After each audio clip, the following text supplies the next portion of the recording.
नमस्कार साथियों, मैं अमित कुमार। स्वागत है आपका आपके अपने चैनल जिससे हम IAS पर।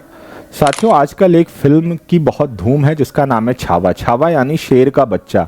इस फिल्म का फिल्मांकन मराठा शिवाजी के बेटे संभाजी पर किया गया है।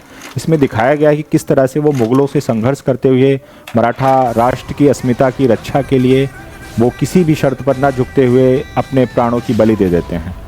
तो इस माहौल में मैंने सोचा क्यों ना एक वीडियो के माध्यम से मराठा साम्राज्य के उद्भव, उनके स्वतंत्रता संग्राम पर एक संक्षिप्त वीडियो प्रस्तुत किया जाए।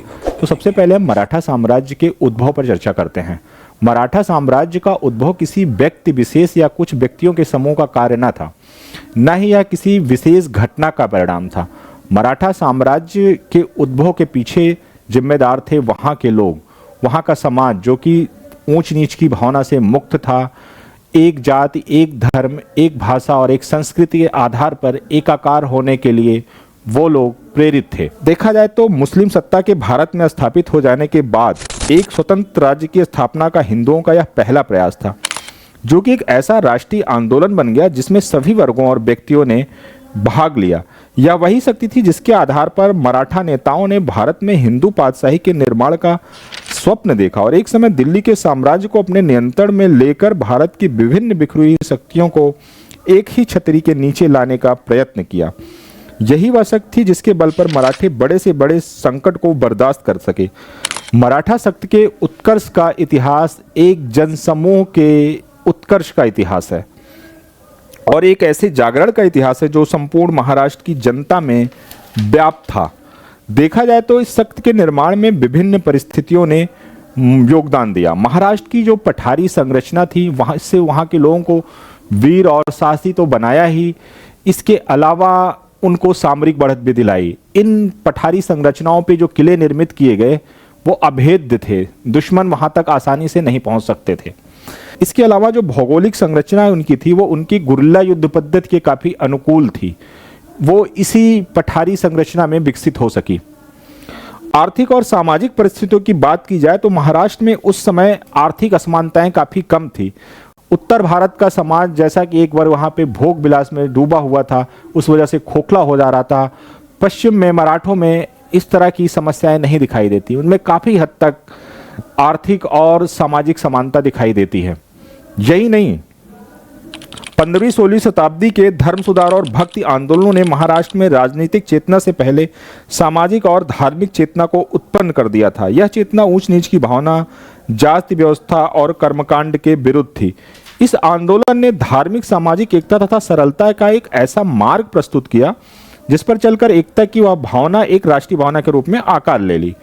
विभिन्न संतों के भजनों, उपदेशों आदि ने भी उनमें एकाकार होने के लिए एक धर्म और एक संस्कृति के आधार पर प्रेरित किया।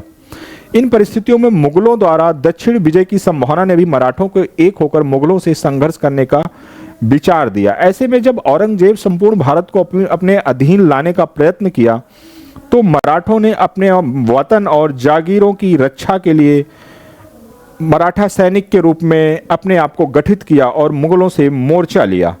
मराठा की इन विभिन्न परिस्थितियों में जब उसे शिवाजी का नेतृत्व मिला तो वो सभी मराठे सरदार एक छतरी के नीचे एकत्रित हो गए और अपने संघर्ष को आगे बढ़ाए और एक राज्य के गठन में योगदान दिए।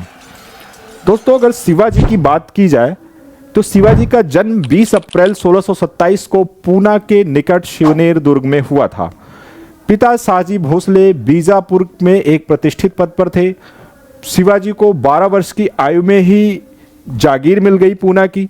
शिवाजी की माँ जीजाबाई उनके चरित्र निर्माण में बहुत योगदान दी। जैसे उन्होंने अपनी माँ से साहस, धैर्य, धर्म में आस्था, इन सब मूल्यों को ग्रहण किया। आरंभ से ही शिवाजी का उद्देश्य एक स्वतंत्र राज्य की स्थापना करना था। हिंदू धर्म की रक्षा की भावना तो उनमें तो थी, परंतु उनका जो उद्देश्य था राज्य निर्माण करने का वो राजनीतिक था। उनका मूल उद्देश्य था मराठों की बिखरी हुई शक्ति को एकत्रित करके महाराष्ट्र में एक स्वतंत्र हिंदू राज्य की स्थापना करना। इसी क्रम में उन्होंने दादाजी कोंडदेव की संरक्षणता में पूना के आसपास के किलों को जीतना आरंभ कर दिया। 1643 ईस्वी में शिवाजी ने बीजापुर से सिंहगढ़ के किले को जीता। उसके पश्चात धीरे धीरे उन्होंने चाकन, पुरंदर, बारामती, तोरना, सूपा, तिकोना, लौगढ़, रायगढ़ आदि किलों को एक एक करके उन पर अधिकार कर लिया। 1656 ईस्वी में शिवाजी की एक महत्वपूर्ण विजय जावली की विजय थी। जावली एक मराठा सरदार चंद्रराव के अधिकार में था और वह शिवाजी के विरुद्ध बीजापुर राज्य से मिला हुआ था। शिवाजी ने चंद्रराव की हत्या कर दी और जावली पर अधिकार कर लिया। 1657 में शिवाजी का मुकाबला पहली बार मुगलों से हुआ। जब शहजादे औरंगजेब ने बीजापुर पर आक्रमण किया तो मराठा शिवाजी ने बीजापुर के उसको सहयोग देने के लिए मुगलों से मोर्चा लिया, परंतु बीजापुर जब मुगलों से मुक्त होकर शिवाजी की शक्ति को दबाने का प्रयत्न किया तो उन्होंने उसके सरदार अफजल खां की हत्या कर दी और मराठा सेना ने बीजापुर की सेना पर आक्रमण कर उसे परास्त कर दिया। शिवाजी को इस युद्ध से काफी सामरिक और आर्थिक लाभ हुआ। 1660 में शिवाजी ने मुगल सूबेदार शाइस्ता खां को पराजित किया। 1665 में औरंगजेब ने जय सिंह को भेजा शिवाजी को परास्त करने के लिए दक्षिण। जब जय सिंह का शिवाजी से संघर्ष होता है तो उन्होंने युद्ध और कूटनीति दोनों का यहां पर सहारा लिया। सबसे पहले तो उन्होंने बीजापुर और गोलकुंडा जैसे राज्यों को लालच देकर मराठा से तटस्थ कर दिया। यही नहीं, उन्होंने कई मराठा सरदारों को भी तोड़ दिया शिवाजी से।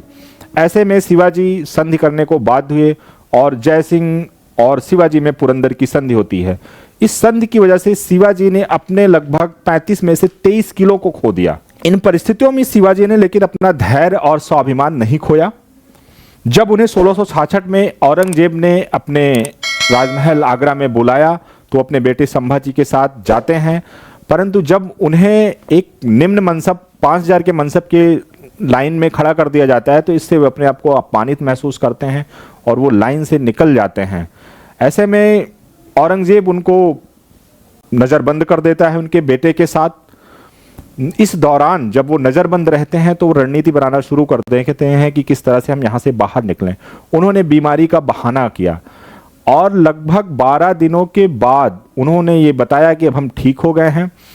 उसके दौरान उन्होंने फल बांटने गरीबों में शुरू किए, टोकरियां भिजवाना शुरू कर दी बड़ी बड़ी, और उन्होंने योजनाबद्ध तरीके से एक दिन उस टोकरी में अपने बेटे संभाजी के साथ 2 अलग अलग टोकरियों में बैठकर वो निकल जाते हैं और अपनी जगह अपने बिस्तर पर अपने चचेरे भाई हम्मीर राव रोहिते को अपना कड़ा पहनाकर बिस्तर पर लिटा दिए थे। वो इस तरह से वो वहां से भाग निकलते हैं और वहां से निकलने के बाद शिवाजी साधु का वेश बनाकर संभाजी को मथुरा में एक मराठा सरदार के पास छोड़कर इलाहाबाद, बनारस, गोंडवाना और गोलकुंडा होते ये लगभग 25 दिनों के बाद रायगढ़ पहुंच जाते हैं।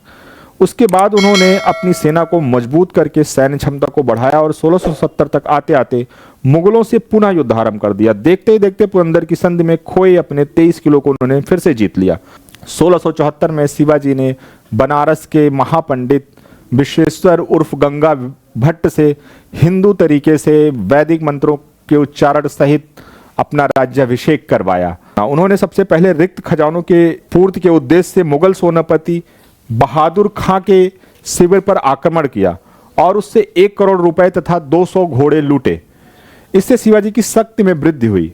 1677-78 में शिवाजी ने पूर्वी कर्नाटक पर आक्रमण कर जिंजी और वेलूर के किलों को जीता तथा तुंगभद्रा से लेकर कावेरी नदी तक के कर्नाटक के भाग पर अपना अधिकार कर लिया। शिवाजी अपने भाई बेंको जी को कर्नाटक के क्षेत्रों का शासन सौंपकर वापस महाराष्ट्र आ जाते हैं। उसके बाद शिवाजी जंजीरा टापू के सीदियों से संघर्ष करते हैं। इसके लिए उन्होंने एक नौसेना का निर्माण किया। अपने कोंकण प्रदेश की रक्षा के लिए जंजीरा प्रदेश को जीतना शिवाजी के लिए आवश्यक था। 1669 में शिवाजी ने दरिया सारंग के नेतृत्व में, जो कि एक मुस्लिम था, अपने जलवेड़े को जंजीरा पर आक्रमण करने के लिए भेजा। कई वर्षों तक युद्ध करने के बाद शिवाजी कोंकण प्रदेश पर तो अपना अधिकार रख सके, परंतु जंजीरा के टापू को जीतने अथवा सीदियों को अपने आधिपत्य में लेने में असफल रहे। अपने अंतिम समय में शिवाजी ने एक बार फिर मुगलों के विरुद्ध बीजापुर की सहायता की, परंतु अब शिवाजी का अंतिम समय नजदीक आ गया था और लगभग 12 दिनों की बीमारी के बाद 12 अप्रैल 1680 को उनकी मृत्यु हो गई। संभाजी शिवाजी के सबसे बड़े पुत्र थे। चंदुगामात्य, रायगढ़ की सजी धजी महफिल ना सही, लेकिन शहर शहंशाह की खुशी को दुगनी करने के लिए अपने मुंह से मोती छलका ही दीजिए। हाथी, घोड़े, तोप, तलवारें, फौज तो तेरी सारी है, पर जंजीर में जकड़ा राजा मेरा अब भी सब पे भारी है।